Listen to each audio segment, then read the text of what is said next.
If you read Transcending the Levels of Consciousness by David R. Hawkins, well, you have to understand a little bit about the scale of human consciousness to work with transcending the levels of consciousness. And the scale of human consciousness runs from 1 to 1,000. It's a logarithmic scale. Everything under 200 on the scale is a negativity. Enlightenment states begin at, let's say, over 600 and more fully developed in the 700s, 800s, 900s. 1,000 is as high as you can get on the scale of human consciousness while you're in a human body. So if you read Transcending, it talks about, well, how do you determine where someone is on the scale? It's not an IQ test. You use muscle testing. Muscle testing is how you determine where a person calibrates on the scale of human consciousness. So you do a muscle test to determine who it is that we're going to work with, and you get a number, and then you look up the number in Transcending the Levels of Consciousness book, and so on and so forth. And then when you've read that chapter, it should give you some insight as to what are the things that are limiting the person from moving to a higher level of consciousness. No one wants to move to a lower level of consciousness. The whole name of the game is moving to higher consciousness. So there's a number of things that I could talk about, and they're not in my memory bank right now. What I want to talk to you about is the great stumbling block of the intellect, the rational mind. People who are dominated by the rational mind or the intellect calibrate in the 400s on the scale of human consciousness. It's a great field. It's a source field full of ideas, thoughts, and it could help society, civilization, in that you could have engineering and sciences in the 400s. It's not a negativity, but Dr. Hawkins tells us that it is very difficult to transcend levels in the 400s. In other words, it's very hard to move into higher levels of consciousness. It's just because of the nature of the intellect, the nature of the rational mind. It's an obstinate ox.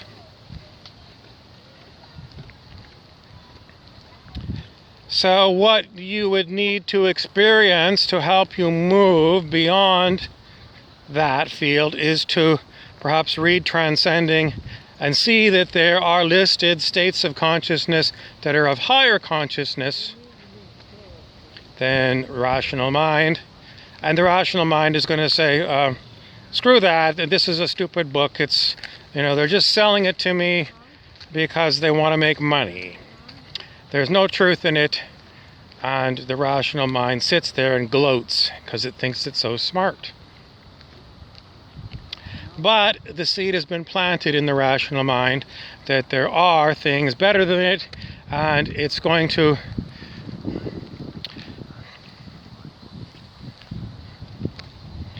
it's going to be a thorn in its side, a thorn in its side, to think that somebody thinks there's something better than. Is it better? Well, the rational mind is going to say if it's a higher thing on the scale of consciousness, it's better.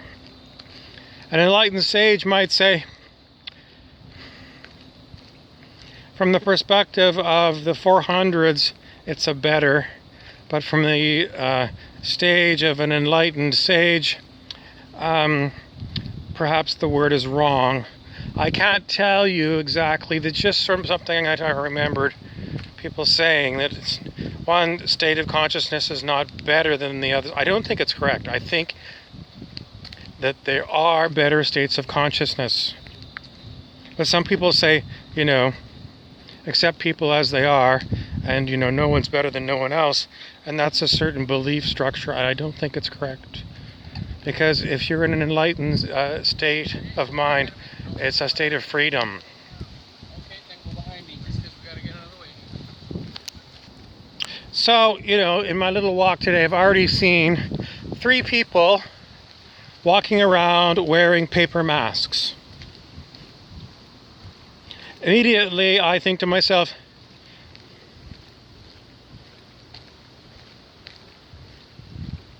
three idiots who have not done any research at all on the size of viruses. I've talked to it many times. Viruses are so small, they easily pass through paper masks. You only need to go and look at a picture of someone who's in a virology lab, someone who studies dangerous viruses, and then you see that they're in a full body suit. No skin, nothing of the body is exposed, completely covered in an impervious layer.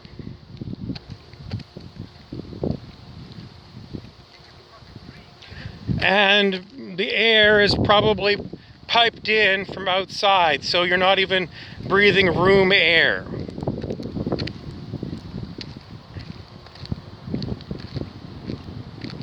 That's how to protect yourself from a virus. But these people walking around with paper viruses are idiots. They have no clue. And I look and I say, I see this, and I go, what a bunch of assholes. Getting this fake sense of protection from no protection at all. Because of ignorance. And in some cases, it's pure, I don't know what you would call it. It's ignoring the truth. Ignoring the truth. You explain the truth to them about viruses, and they ignore it. They ignore the truth on purpose. Is that stupidity? That is ego. It is pure ego, and I don't like ego because ego does stupid things on purpose because of its pride. Its prideful nature is, despite the fact I know the truth, I'm going to follow falsehood because I can, and it's going to piss you off. It gets what Dr. Hawkins calls ego juice out of being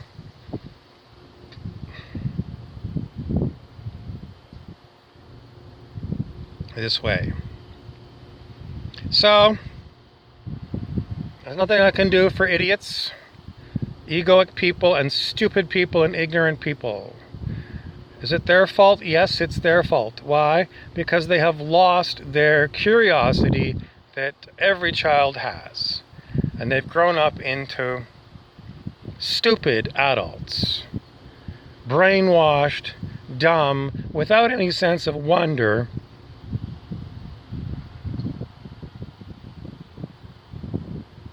Anyways. So, someone who is in the 400 level, you wouldn't expect them to be wearing paper masks if they're aware of the science of viruses. You would expect them to be wearing N95 masks, which filter out virus particles which are incredibly small.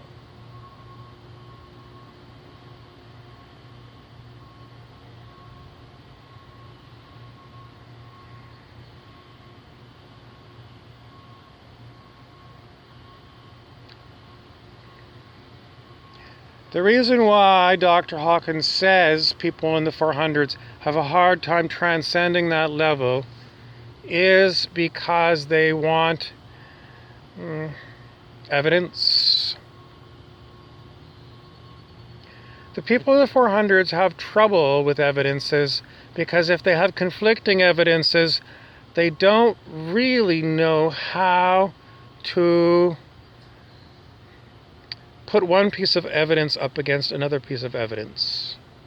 And I've seen these things happen on internet discussion forums where there'll be two scientist kind of people having a scientific argument about something, and it takes forever.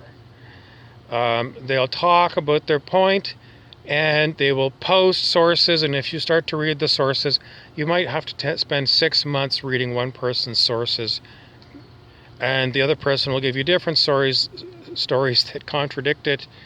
And in the end, I've seen enough of these kind of scientific posting flame wars to know that people at this level of consciousness cannot be helped. They cannot help each other, and they cannot win against the other person, and the other person cannot win against them because they don't have enough consciousness. I'll push what up. This little guy here, little ladybug. Little ladybug. He's orange against the orange background.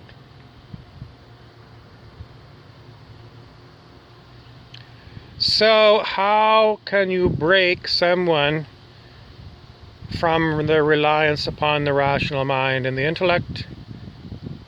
The best thing is for them to experience something that they cannot explain with their rational mind.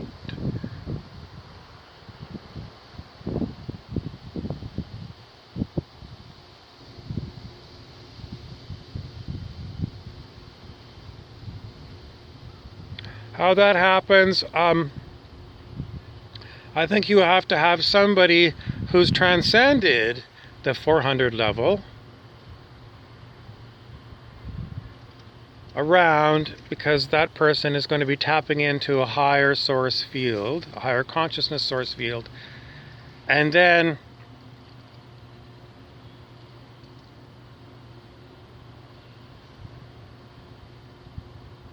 maybe something will happen. This is how it happened for Carl Jung, who was a psychoanalyst who had somebody who, I don't know if they were in the 400s, but probably. And the way that it happened was he made magic happen. Or it appeared that magic happened for them. The magic was the person who was being psychoanalyzed was explaining a dream that they had had recently, and in the dream they had dreamt of what was known as a scarab beetle. And just at that moment, there was a knocking on the window to the courtyard of the counseling room they were in. Dr. Jung opened up the window, and in flew a scarab beetle.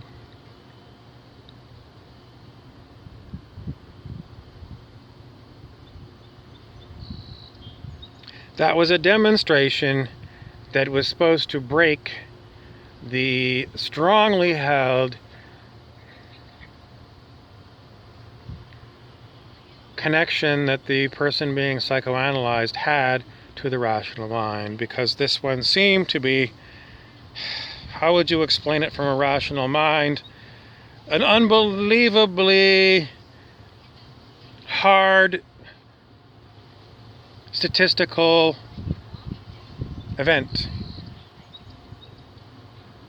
I don't know how you'd figure it out otherwise, but you would say, I need to go to a statistician to figure out what is the probability of, if I'm sitting here in this office, that a scarab beetle is going to bounce off the window a few times, make a noise, and we're going to open the window, and in comes a scarab beetle. And I just dreamt of one, and I don't know, maybe where Dr. Jung was, scarab beetles were very common, and it wasn't a big deal. But the story was, it seemed to be a big deal, and it broke the spell that this person had of being very intellectual and rational.